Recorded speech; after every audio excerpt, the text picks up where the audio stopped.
12 તારીખે આ ઘટના બની ત્યાર પછી લગભગ 13 તારીખે મેં પ્રયત્ન કરતા 13-14 તારીખથી ગઈકાલે પણ અમે લોકો અમદાવાદ ગયા હતા ત્યારે અમને એમ કહેવામાં આવ્યું હતું કે ભાઈ તમને ફોન આવશે, ફોન આવે પછી તમે આવી જાઓ.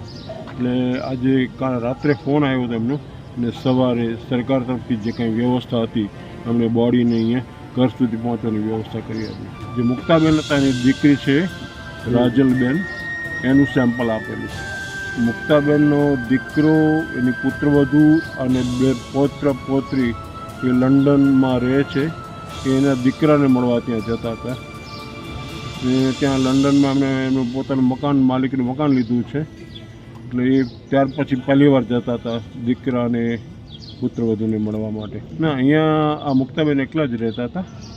એ મારા મોટા બેન થાય અને એમની બીજી બહેનો પણ એટલે મારી બહેનો પણ અહીંયા રહે છે એટલે માસીની જે કંઈ છે. એટલે આમ એકલા અને આમ કુટુંબ સાથે એવું કહી શકાય.